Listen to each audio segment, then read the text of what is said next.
All right, what's going on, guys? Welcome in. This is Mayflower Sports We All Gamble NFL edition for week number 7. And could be a good thing, could be a bad thing. We didn't get the week 6 edition out. Sounds like none of us are really happy about our picks for week 6, so it turns out it could have been a good thing. The entire podcast was echoing, and nobody would want to listen to that. So we decided to just come back strong, hopefully deliver some winners for this week, and especially with these primetime games, start things off on a Thursday and hit some winners. So I had a good time hanging with you guys last Tuesday, but we never ended up putting it out. So here we are again. Yeah, man, podcast sounded real shitty. I think the executive decision was to definitely not put it out.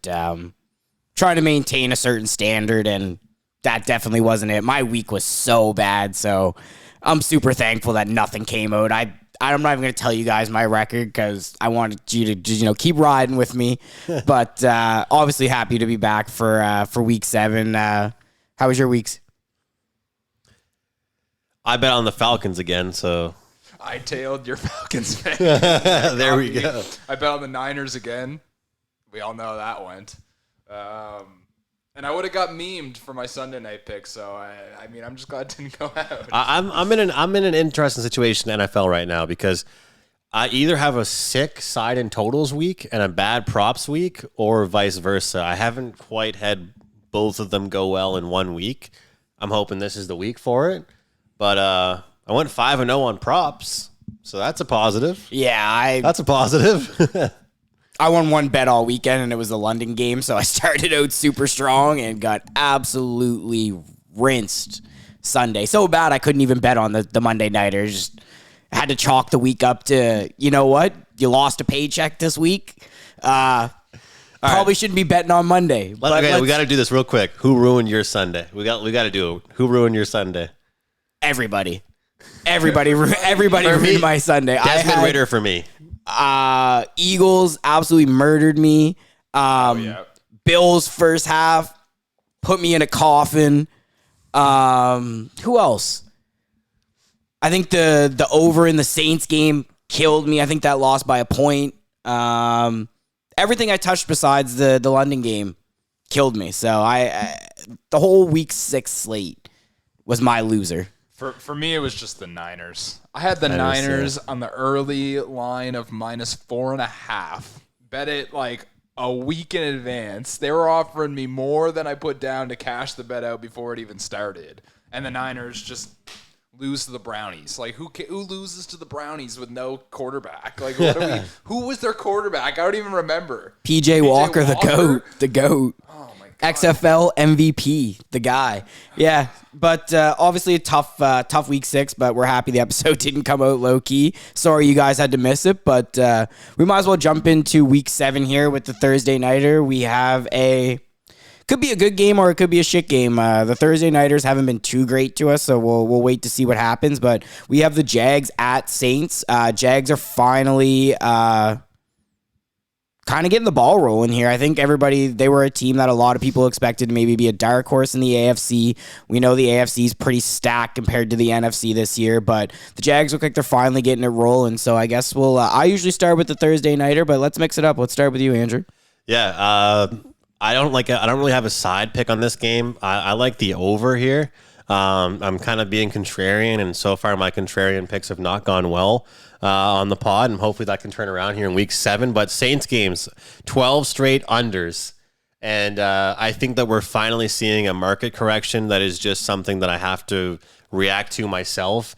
This Jags team scored 37 points last week. The total in this game is 39.5, and I'm not saying the Jags are going to score 37 as well, but when I look at some of the opponents that the New Orleans Saints have been up against, hasn't been like the easiest by any means. And I think that even for the Jags, it's been kind of an interesting schedule, travel spots and different things like that.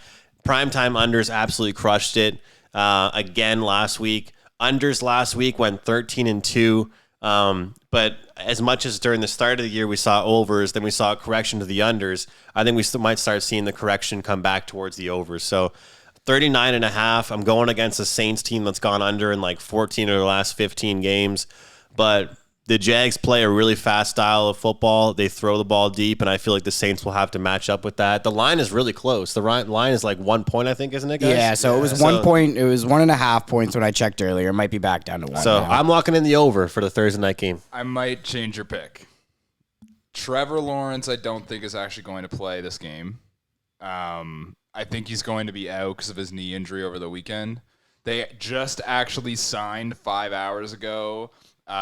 Their Rourke. guy, Nathan Rourke. Yeah, come on. I'm a CFL guy. I know him. Yeah, of course you do. CJ Beathard will definitely be playing if That's what Lawrence I think isn't too, playing. But that's where I'm actually locking in the under in this game. Ooh, first pick of the week. We're already head to head. I went the under, and it's at 40 now too. So the line's moved a little bit. I got it under 39.5 just because I saw it early, and I thought I liked the Saints going into this year, but there's something off on that offense. I just don't think they're clicking yet. I mean, if it is going to be that time to turn around, it could be this week, so who knows? I think Trevor Lawrence is going to try his best to play. He did practice with a brace and everything, so he's trying, and he hasn't missed a game since getting into the league when he's not. Like, I'm pretty sure he hasn't missed a game, right? No. I don't think he's missed a single game yet, so he's tough. You know, I don't think he wants this game to be sidelined, but I think if he does play, he's going to be slow. The Thursday night unders have been kind of like as Andrew kind of said, have been there, but it is that point in the NFL season where it's getting a little bit harder to kind of have these locks and really know exactly. But I like the under personally, and I'm leaning towards Saints as well for the money line. Just because I'm iffy on Trevor Lawrence's health, and that's the only reason. If I knew Trevor Lawrence was 100% and didn't have that hit to his knee last week, I would be hard-pressed to pick against the Jags in this game. Yeah, so Noah hit the nail on the head for everything I was going to say. I'm going Saints money line. Trevor's the X factor, I think, for them. So if he's not playing, I really don't trust CJ Beathard, who hasn't played very much at all over the last couple years. I'm not going to add too much onto that because I think you pretty much said everything I was going to say. So Saints money line. The only thing I will add is I think the more Kamara is integrated into the offense over the next couple weeks, I think the better their offense is going to be, basically. Mike Thomas and Chris Olave have kind of like taken turns on who's been the guy each week. I think this could be a week where maybe they both kind of get, 70 yards and a TD. But I think it really comes down to how they use Kamara, if he's going to be that safety blanket, if they're going to use him in the run game and the pass game. But for me, I think the Saints have too many options to lose a game where the Jags don't have Trevor Lawrence. Or if they do have him, he's probably going to be anywhere from like 50 to 70% healthy. Especially, it's hard to wear a brace if you've never worn a brace before on your knee, especially in a contact sport like that. And Trevor's pretty mobile. He likes to move around in the pocket a little bit. He is a pocket passer, but he can get out, extend plays, run a little bit. So I think that'll definitely hinder them. But going to continue my trend of two picks for the Thursday Nighters. Travis Etienne anytime at plus 100. That's probably going to change by Sunday. That'll probably be like minus 110. Thursday, sorry. So it might change tomorrow. He's been really, really good this season. Really good coming off an injury that a lot of running backs take some time to come back from. I think the lucky thing with him is that his happened like early enough in the season where he had a long enough recovery time to come back. But he's running really good right now. I think if Lawrence is out, they're going to lean on him even more, or even if he is playing and he's hurt, they're going to lean on him a bunch. So I really like Etienne to get in the end zone there at plus 100. I like his receptions prop. So that's one I've been looking at him. Like I love looking at running back receptions or receiving because everyone just worries about receiving wide receivers, right?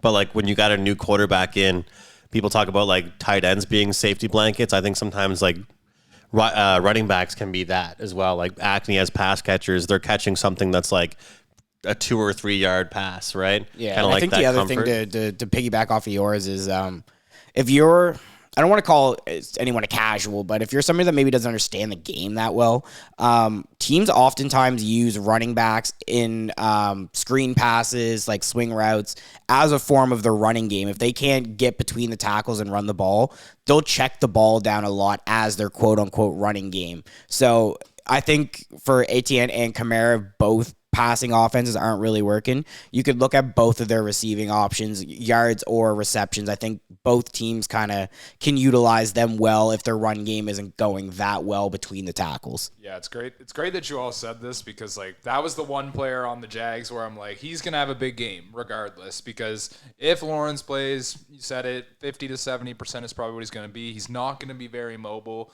They're going to probably run the ball more than they do usually. The Saints' run defense is also iffy, so it's like, I think ETN is going to have a great game regardless. So I like both of those, honestly. All right. Real quick, I just want to say I'm not trying to go back and forth or have any type of I know we're on opposite sides. Just to clear up what I was saying about how the Saints have had an interesting schedule. I meant more so just the fact that looking at who they've played, the Panthers, Titans, Packers, who, let's face it, our offense hasn't been very good as Packers fans, Buccaneers, the Patriots, who we love to talk smack about.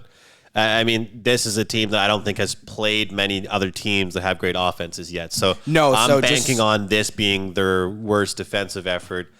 From what we've seen, it hasn't just been their offense being shitty with the reason why their games have gone under. I think they've also been playing crappy teams. I can't remember exactly where they were, but I think I told you in the first episode when we did some prop stuff for the season. The Saints had a top 3 strength of schedule in the NFL. They had one of the easiest schedules in the entire league by a mile.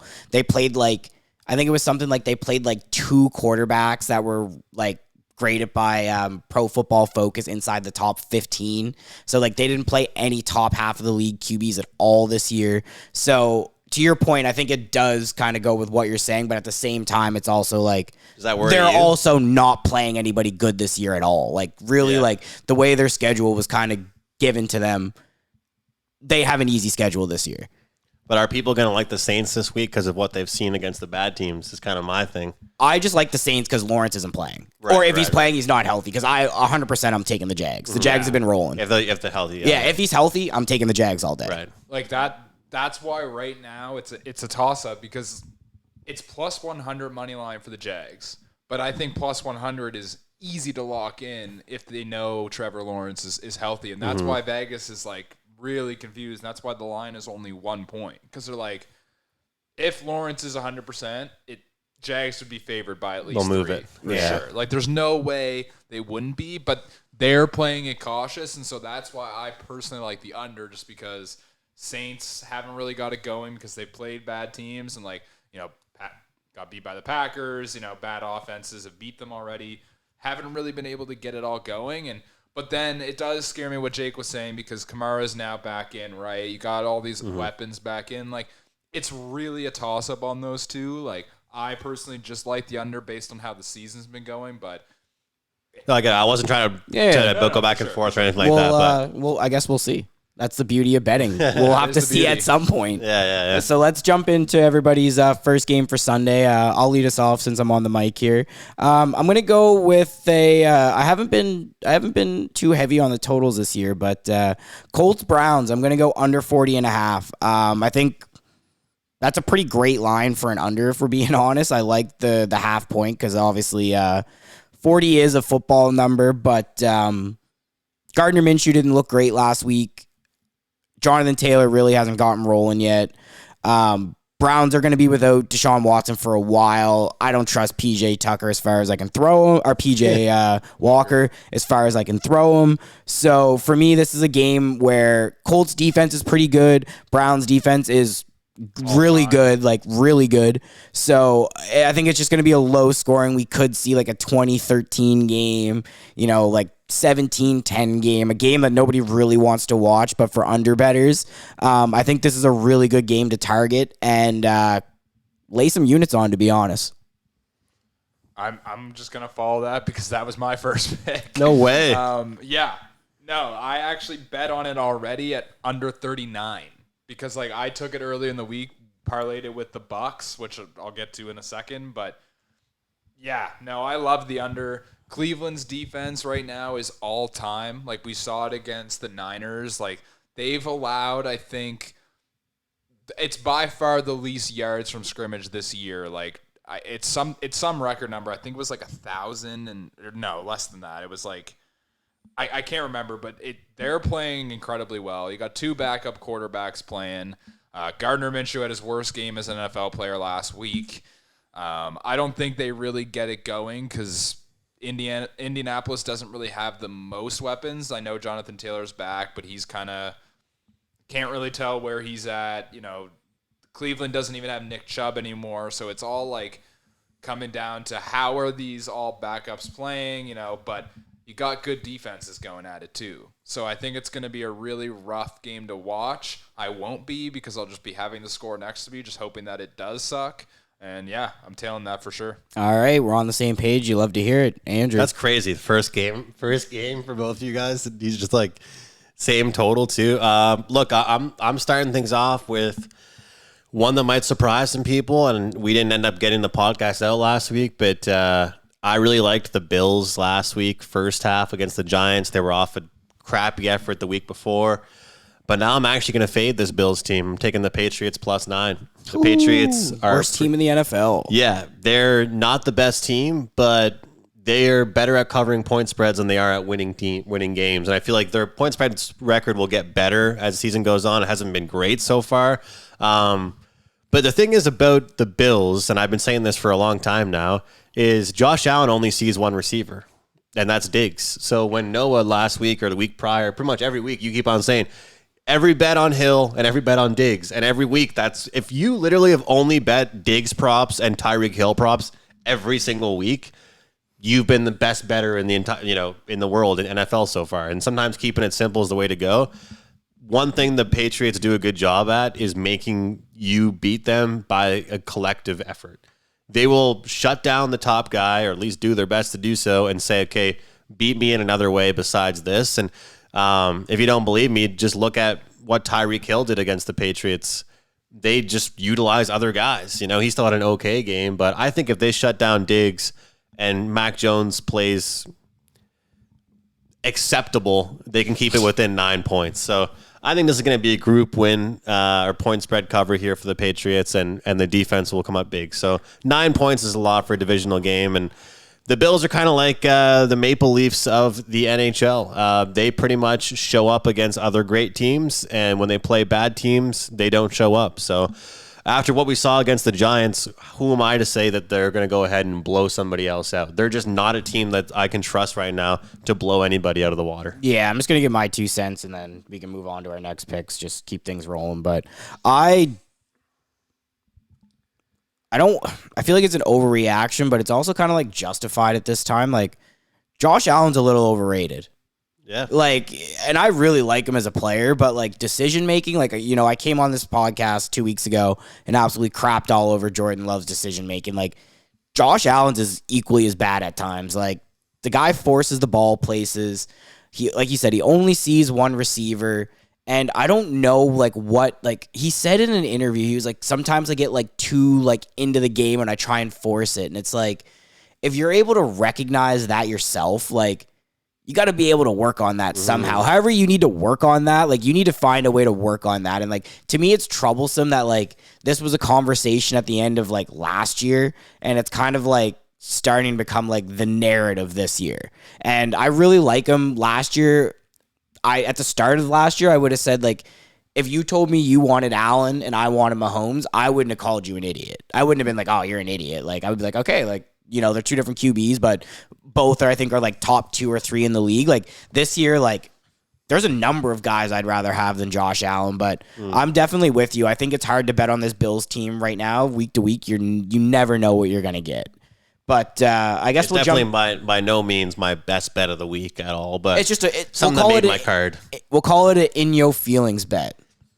In your feelings bet of the week. I'm hating on the Bills. I'm hating on your the feelings after last week, but. No, we have another pick that's the same. So why don't you just kind of lead us off this time, and we'll see what analysis you have, and we'll see what I think. Okay. Simply put, I can never bet on Atlanta again. I tried to tail what Andrew was saying on the last week's podcast, and you know what? He sold me hard because Desmond Ridder does play better at home. He has much better weeks, but I'm taking the Bucks -2.5. At home. I think it's just honestly an oddly easy bet to me, which kind of scares me a little bit sometimes with these, because I was looking at them like the Bucks have surprised a lot of people this year. Baker Mayfield has found a home. He has weapons to throw to. They're at home. The defense is still great. Defense plays very well against good teams. They've been a big surprise to the NFL, and then Atlanta sucks on the road. Desmond Ridder has been a totally just abysmal quarterback when it comes to being on the road. So I don't see him going into Tampa and putting up a lot of points. Yes, they have Robinson. Yes, I understand, they have some of the weapons around them, but they just haven't been able to get it all going at the same time. It's either Bijan has a really good game and then Desmond Ridder's terrible, or Desmond Ridder actually has a good game and Bijan's kind of he's all right. So I like the Bucks -2.5 at home. I think it's a scarily easy one to me, which does kind of throw me off a little bit. But yeah, I like Baker Mayfield. I like this attitude, and I just like this Bucks team in general, especially watching them playing against Detroit last week. I thought they put up a really great effort, but it's the brand new Lions. I mean, they're not going to get that win. Yeah, and I think too. I don't have the Lions, so I won't talk about them too much, but I think at this point it's hard to bet against the Lions. You're either betting with them or you're just staying off them for the week. But I agree with everything you said. I think Bucks are one of the surprises of the season. I really like the way that Baker's kind of bounced back, I'll say. And I think he's taken on a much different role with this team than he's had to in previous seasons with the Browns. I think the Rams kind of begun the molding process for that, where he was able to go to a team where he wasn't the superstar. Not all of the focus was on him, and he could literally just go there and play football. And I think that this year with the Bucks, they have a lot of big names. They have Chris Godwin. They have Mike Evans. That defense is, I'll say it's really good. It hasn't had really good games all year, but it's a good defense, right? So he can go there and just be quote unquote a guy. He could just go do his job. And everything you said about the Falcons, I don't like the Falcons as a team. I think they're overhyped. I think Desmond Ridder sucks. I think Bijan Robinson is a product of his environment where he looks a lot better and he's getting used a lot more than he would necessarily if he was on a team that had a quarterback that they trusted to throw the ball. If he was on, I don't know, let's say the Chiefs, and maybe he doesn't get to run the ball as much. Or if he's on the Eagles, maybe he doesn't get to run the ball as much and he doesn't get to look as good.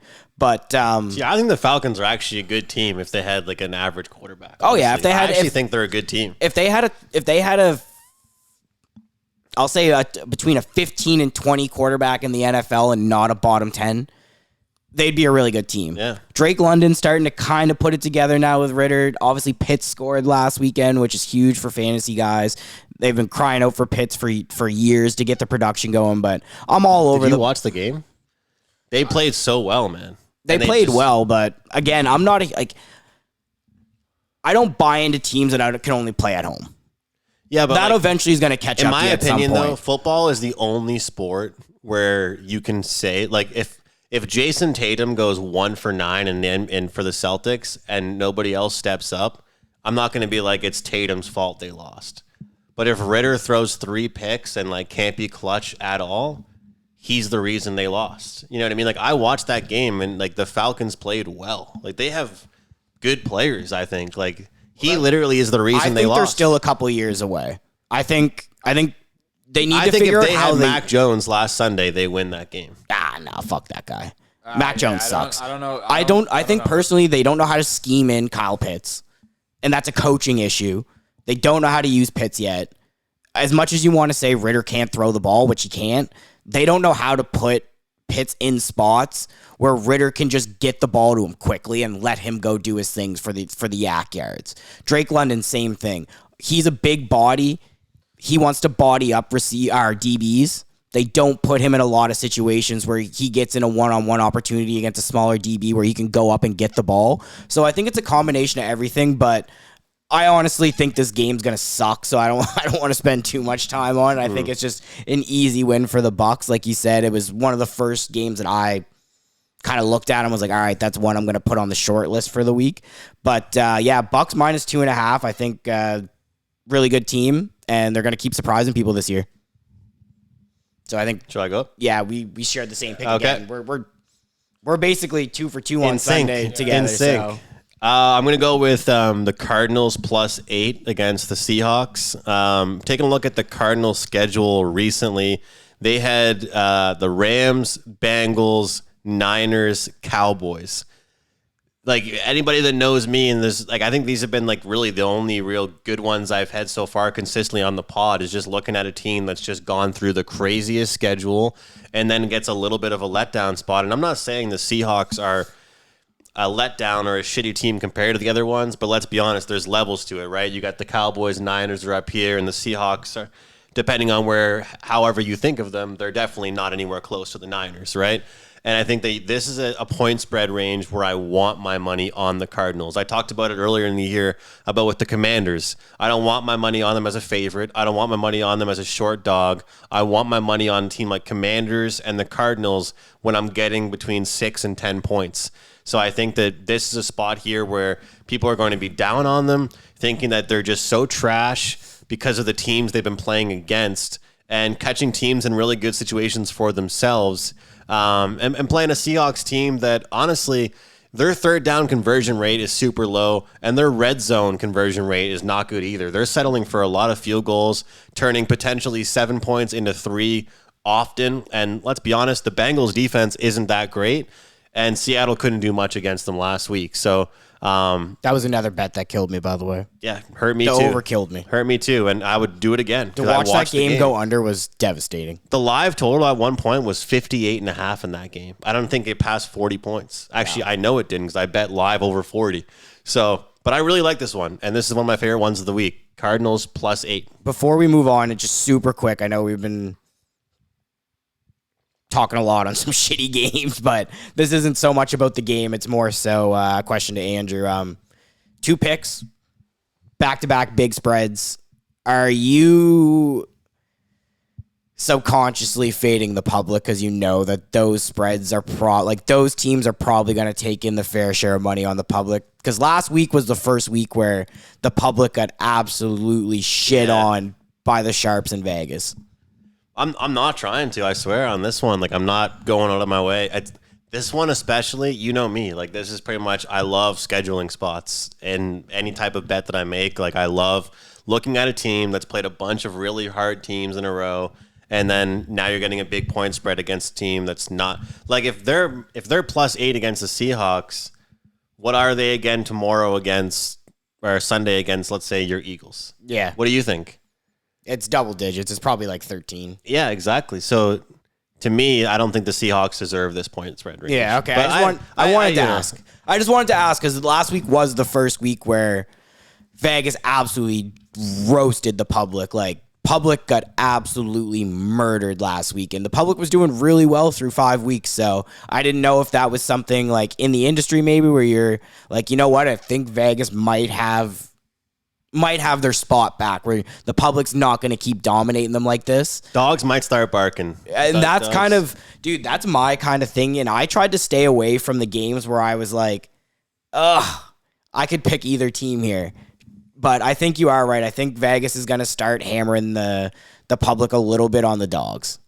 But and 13-2 to the unders last week is wild. That's tough. That hurts, especially if you're overbetters are in shambles. Well, we both took an under. Like notoriously, I think you know me. I will never bet an under. I'm overs club all day. Like I'd rather lose on an over than win on an under. But I can't keep tossing money away. Like it needs to start being an investment opportunity now. Where diagnosing spots where 61% on the year. Unders. Yeah, it's the scoring. Combined. The scoring in the NFL has been down. Good. Yeah, offenses this year have not been good because I just have this weird feeling that it's the Chiefs, Bills, and now like the Niners like ruining everybody for offenses because everyone's trying to be like one of them. They're either trying to be like the Chiefs with like Patrick Mahomes and doing all this trickery play bullshit where it's like.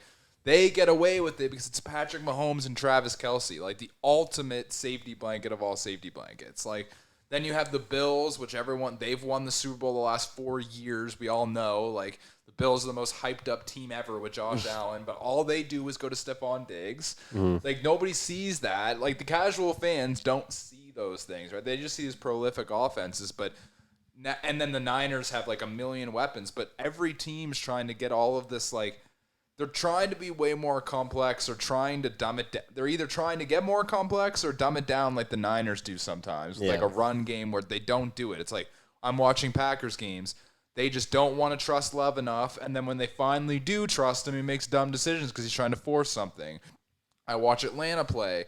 They just don't seem to get the guys who like obviously should be getting the ball, like Kyle Pitts in the right position. You're like, what? Like everyone is overthinking it, trying to be like, oh, they're probably game planning so much for Kyle. We got to do this. Like, just go to him. Yeah. Just go to him. Make it simple sometimes. Don't try to overcomplicate every little thing. And like, I think now like offenses the last 4 years basically were like everybody was scoring points. Now the only team that's consistently scoring points is the Dolphins.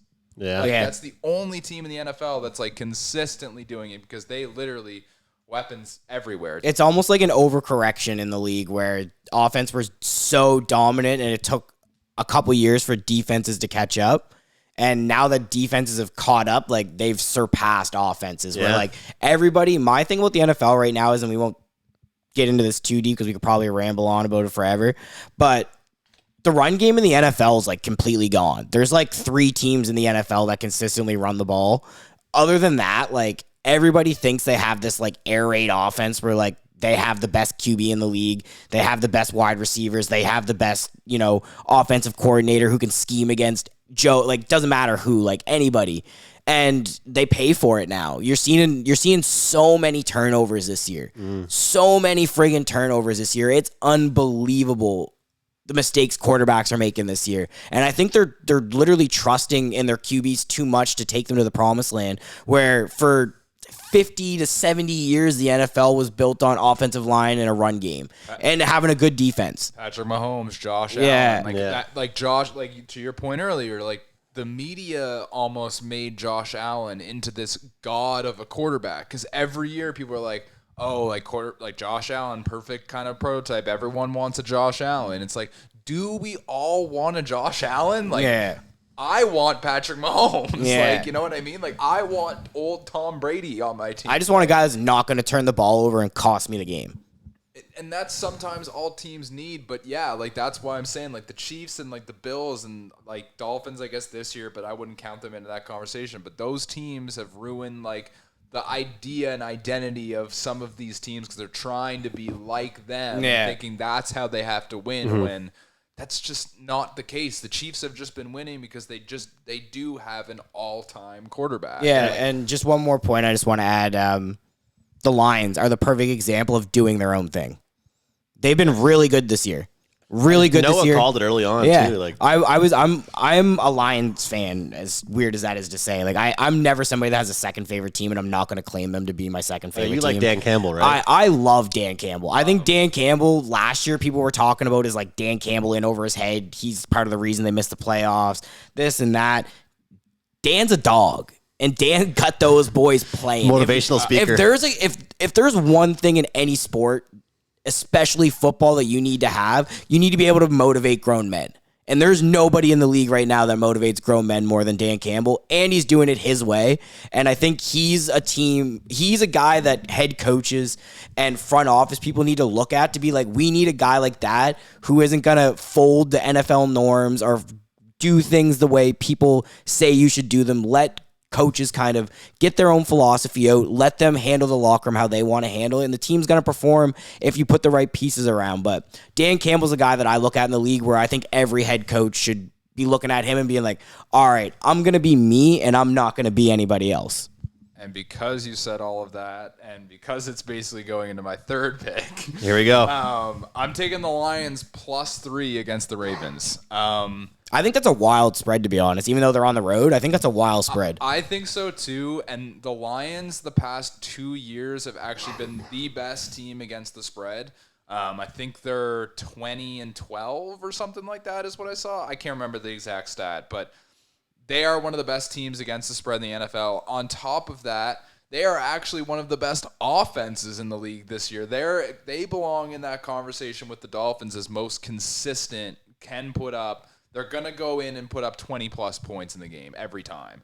And my thing about the Ravens is that Lamar has looked very good this year as a pocket passer. Probably the best pocket presence I've seen from him since he's been in the league, which makes sense. I mean, he's grown as a quarterback, and I'm happy to see it because I was a Lamar hater for a while. I didn't think he would have it in him, but he's had it in him this year, and I respect it, and maybe Vegas is seeing that too. But I just really like this Lions team. I think they're given 3. I got to hammer it. Best team against the spread. Their offense is fantastic. The defense holds up too. Aiden Hutchinson's been fantastic this year.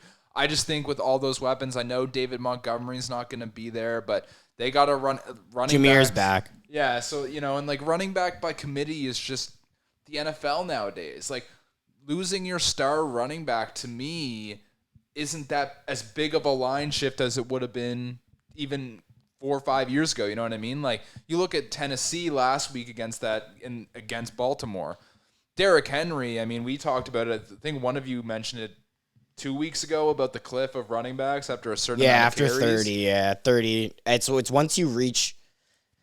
It's like once you reach like 1,500 carries and you're 30 or above, like your percentage of like drop off is like astronomical. Like you basically are like out of the league in the next 3 years. And we're seeing it with Derrick Henry. Yeah. I think, and nobody's really talking about it, but it's sad, right? Like Tajay Spears looks really good. I talk about his props every week, and like one thing about Derrick Henry is like you want to bet his overs when his number is super high, and you want to bet his unders when his number is super low. Like against shit teams, he's going to go off. Against remotely decent teams with good defense, he's not going to do well anymore. Yeah. It's truly I don't want to say he's a stat patter, but he's kind of like that guy that goes off in games they don't even need him to go off in. Yeah. And I just, the Ravens offense is spotty still with receivers, especially with injuries and everything. Like I know they have like Zay Flowers. I know he was supposed to be like a really good young stud, but I don't know if he's 100%. OBJ kind of got a little nicked last week. He hasn't really been 100%. Dude, he's been hurt all year, man. He's been hurt all year. So I just don't know how the health of this Ravens team. Ravens are at home, so that's why it's a +3 spread. I'm assuming. I'm thinking that's the biggest reason. But I just like this Detroit team, man. I'm going to bet on them until they fail me. I'm going to say, I think I've said it already on this podcast, and I've said it every episode. You're going to bet either with the Lions or you're not going to bet the game at all. Until the Lions show me until the Lions show me that they're falling off a cliff, it's either you ride or you don't bet if you have any sort of, hesitation. But I really like that pick. I'm kind of shocked at the line, to be honest. I think we're chalking up 3 points to the Ravens being at home, but for me, that's a pick 'em. I don't see how you spot the Lions 3 points at all. But really good pick there. They're traveling too. I mean, they are traveling, but to me, that Dan showed he could play anywhere. But Ravens are I meant Ravens are coming back to yeah. London, right? So that's a little bit of a, that the London conversation has been something this year, right? That the whole situation there has been something. So definitely, I honestly wish I would have taken that pick, but I already said I went 0-1 on adding stuff to my card, so I'm not going to add it to my card. But I'll dive into my last one here. Keep it short and sweet. We got Steelers versus Rams. I'm going Rams -3. I think the Rams are another team that's surprised a lot of people this year. Obviously, I think they're going to be up and down at times. I think this is a really good spot at home against a Steelers team who doesn't really have an offense. I think the Rams defense, it's pretty good. I'd say it's average. Aaron Donald hasn't been Aaron Donald this year, but how long can you keep a man down, especially the best nose tackle the NFL's ever had? I really like that Kupp's come back, feet to the ground, putting up numbers. The connection with him and Stafford has gone nowhere. If anything, it looks like it might have gotten stronger. Puka.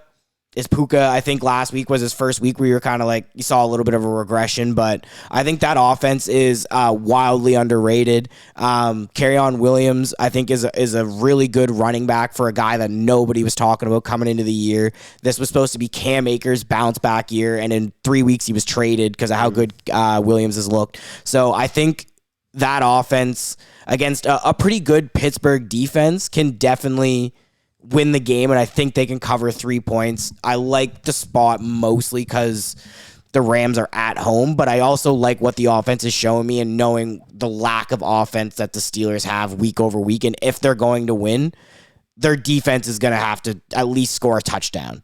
And I don't know if Stafford's going to make that mistake against this team. I like that pick. Yeah. And I think that the Rams are going to be a team in the next 3-4 weeks we can make money on. Because do you hear anyone talking about them?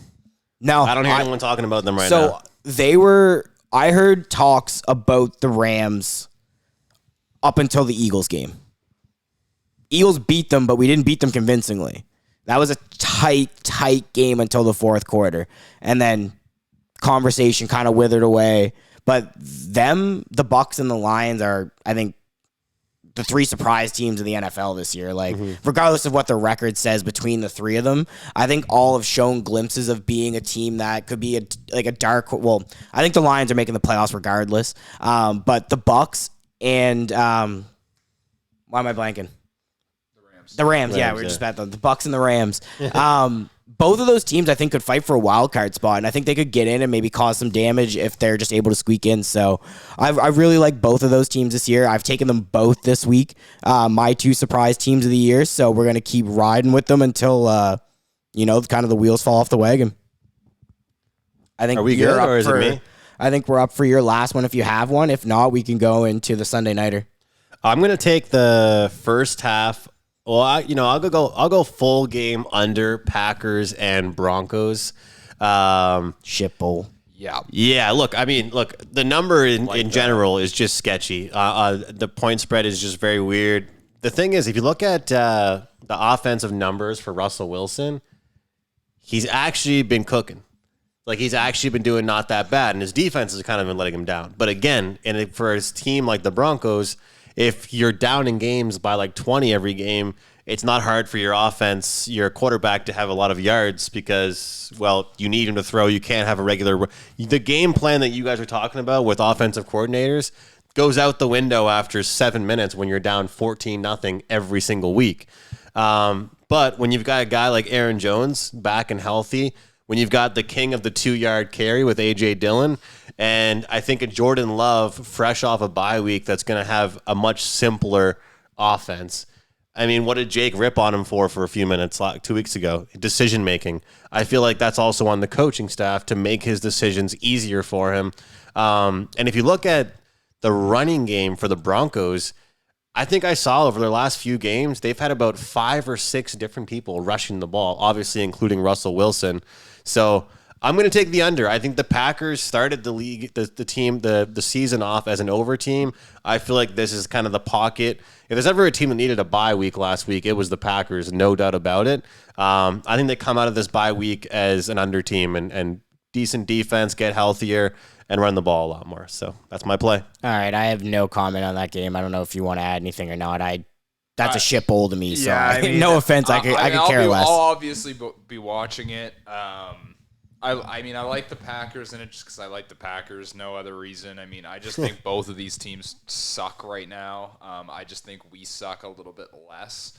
That's just the truth of it. But I do like that under.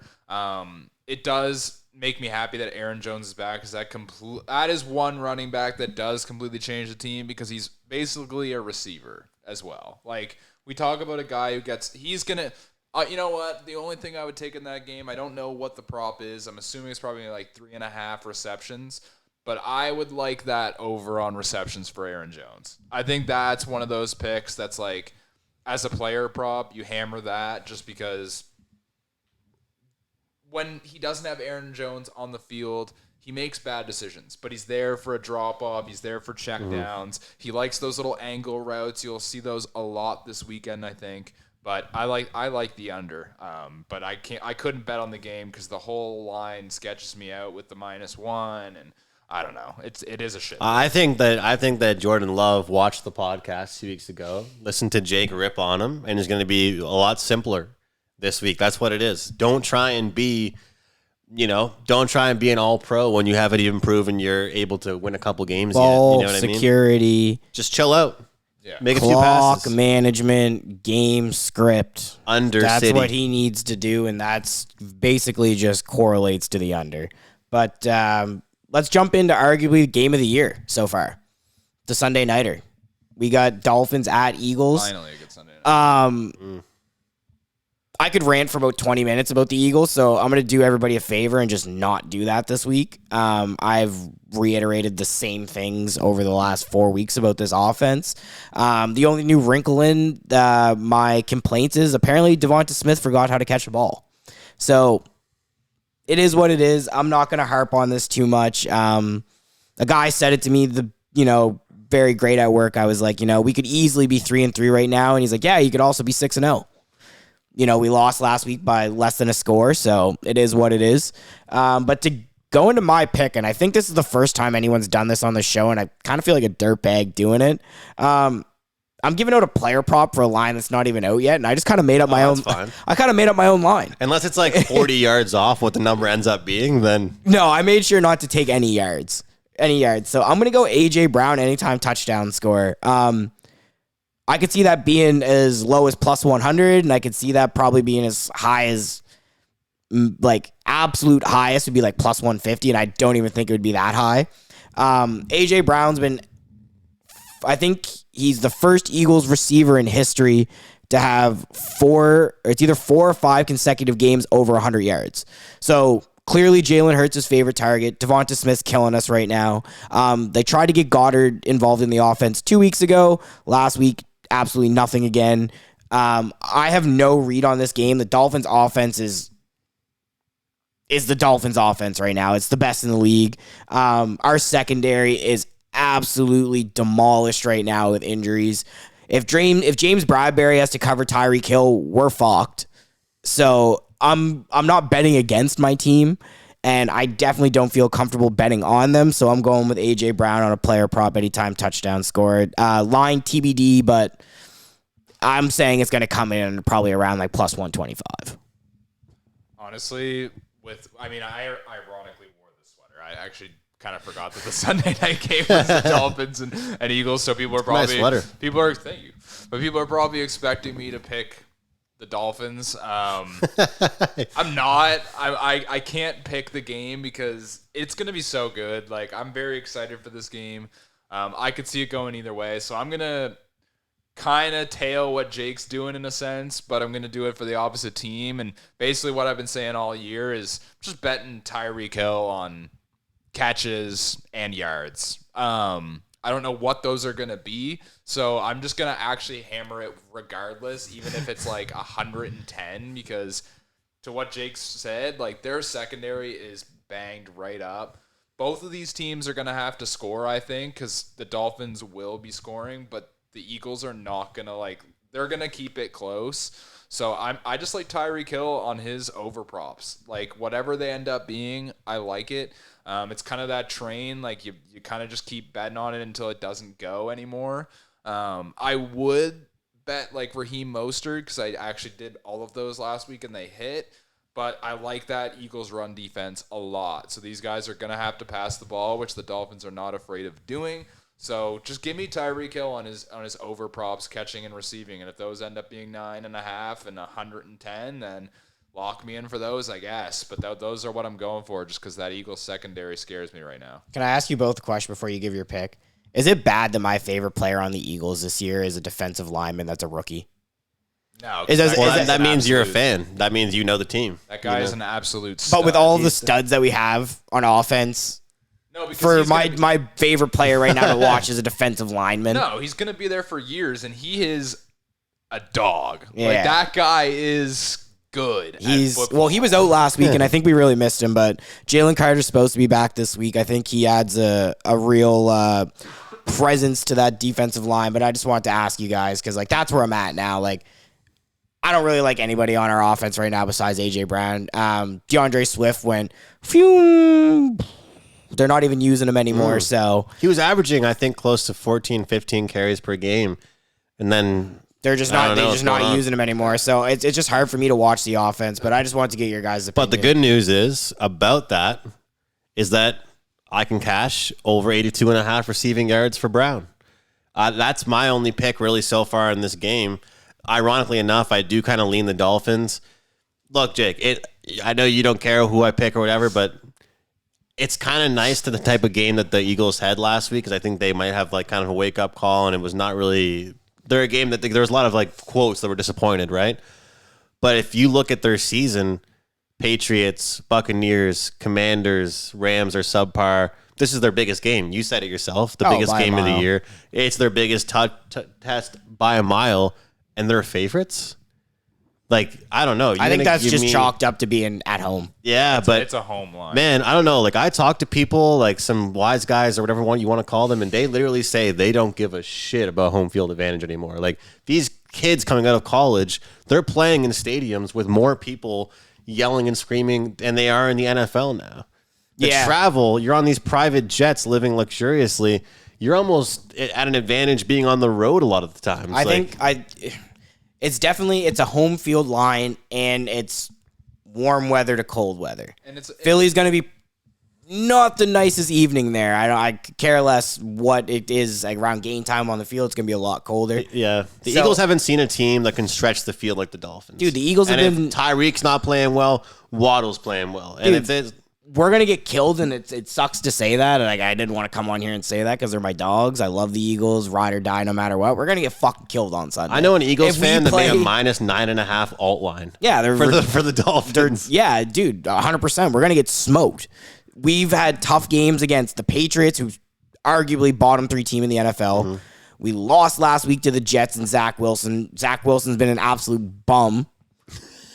We went to overtime against the Commanders. We were literally saying we're never betting the Commanders unless they're at least 6-point dogs. The game against the Rams was pretty close until the fourth quarter where the Rams kind of, got in their own way. I won't even say it was anything to do with the Eagles. And then the game against... who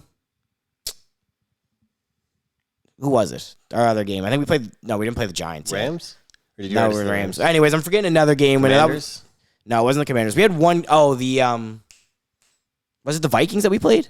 Yeah. Vikings. Yeah, we had one game against the Vikings where we looked all right. The game at the beginning of the season. Yeah, it was like one game that we looked all right at the beginning of the year, and then since then we've been crap. I think the Dolphins shit all over us, but I still think AJ Brown, I'm putting it on record right now, is my favorite bet of the week. AJ Brown over 82.5 yards. That's a friendly line because I think you were on your phone. I don't know if you heard. You're probably looking at your pick, but AJ Brown broke the Eagles record for most consecutive games over 100 yards, and it's literally the last 5 games. He hasn't missed it. Kind of scares me now, though. But that just goes to show he has nobody to throw to. Devonta Smith is just dropping the ball like it's his day job. They're not getting Goddard involved, and they abandon the run. So it's like on offense. Where are you looking? You're looking to A.J. Brown, and it seems like every big catch in a game that we've had so far this year has been A.J. Brown, whether it's 3rd down, 4th down, we need a field goal, we need a touchdown to pull away by 2 to secure the game, whatever it might be. And it's at least 20 or 30 yards. Yeah, That's the best part. It's always like A.J. Brown. 10-yard. This guy does not catch the ball 10 yards away. Yeah, or if he does catch it 10 yards away, he's taking it for 30 yards. But I could rant about this game all day. I'll be honest, I don't have much for the Monday night game. The Monday night game's kind of fucked, to be honest. I really don't have much either to say about it, but I'll just give a pick just because we're here. Monday nighter, we got 49ers at Vikings. Vikings, Justin Jefferson's still out. Niners defense, I don't care what happened last weekend. This is a get-right spot for the Niners. They're going to be pissed off that they lost a game. Everybody was talking that they could be an undefeated team this year potentially. So I'm going Niners 6.5. It's the first time in a long time we've seen Brock Purdy look ordinary, maybe like he didn't belong, which obviously we know he belongs. But they really made him look stupid last week. I think Kyle Shanahan and that offense are going to come out, scheme really hard, know that Vikings defense isn't the best, and I think early and often they're going to look to score. Second half, they might coast a little bit once they're up a little bit just to make sure that, they're preserving the lead and they're not putting anybody in risk of getting injured. But I think the Niners come out and absolutely destroy the Vikings. So I'm taking -6.5 for the 49ers. This is a tough one for me. This is really tough just because I don't think they're going to have Christian McCaffrey. I'm not sure if he's going to be there. That is such a big lifeline for this Niners team.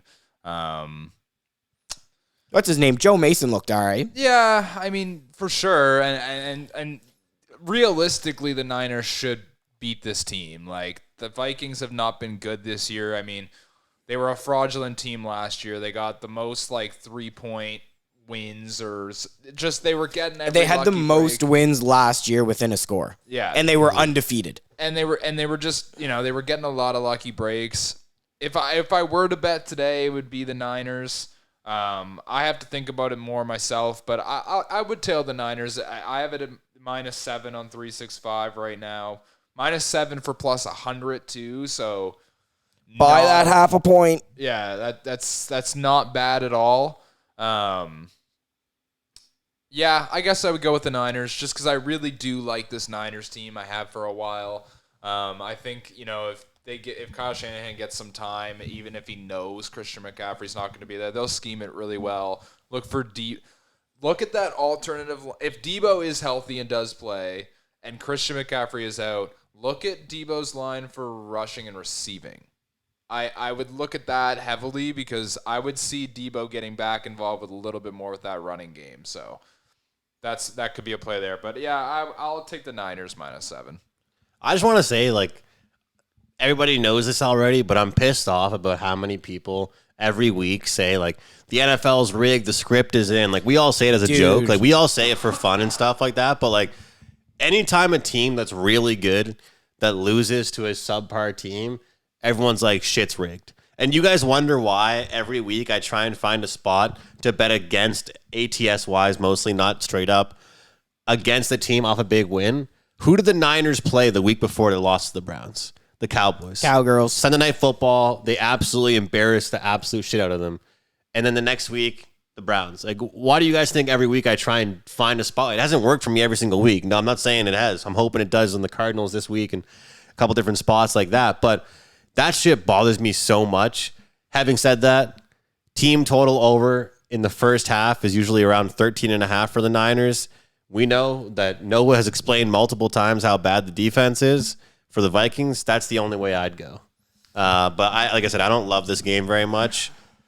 Brock Purdy, it kills me, man. People want to go after this guy so much because it's like a point guard getting shit because he has really good guys to pass to and they all score and people saying the point guard's not very good in basketball. It's something that we'll never know because, sorry, Brock Purdy is on a good team. His coach is good. They manage the game. I'm sorry that you don't like the fact that Brock Purdy most of the time just manages the game well. But that, like, the part that really bothers me about that is, too, especially is situations define careers. Like, where you get drafted, who you play with, who your coach is, who your general manager is going to define your career. You might be able to alter that by leaving, pulling a LeBron, whatever you might be. But ultimately, when your career starts out, you're defined by the players that you have around you. And to your point, I like Brock a lot. Like, if it was up to him, he'd be gunslinging it everywhere. Every quarterback would be. But Kyle Shanahan's obviously figured out an offense that works for his team. And Brock is such a team guy that you'll never. They could go 0-18, and you won't hear that guy complain about the offense that they're running. He understands his role, what he needs to do. Ultimately, it's the coach's decision, and I think every team needs a guy like Brock Purdy, regardless of what you might say. And I have a comment about the rig stuff, but I don't want to say it on camera. We'll talk about it off camera, but there's something that was said to me and it drove me nuts, but I won't say it in case they're watching. So I think that kind of wraps up week 7. I like everybody's picks this week, to be honest. Pleasure being on it with you for 2 games, back-to-back games. I like when we're on the same stuff. Hey, we're not against each other this week. Shout out. We're not against each other. We're not on a pick. One game on the Thursday. We're not on a pick together, but it is what crazy. it is. It's a neutral site game, but thanks everybody tuning in.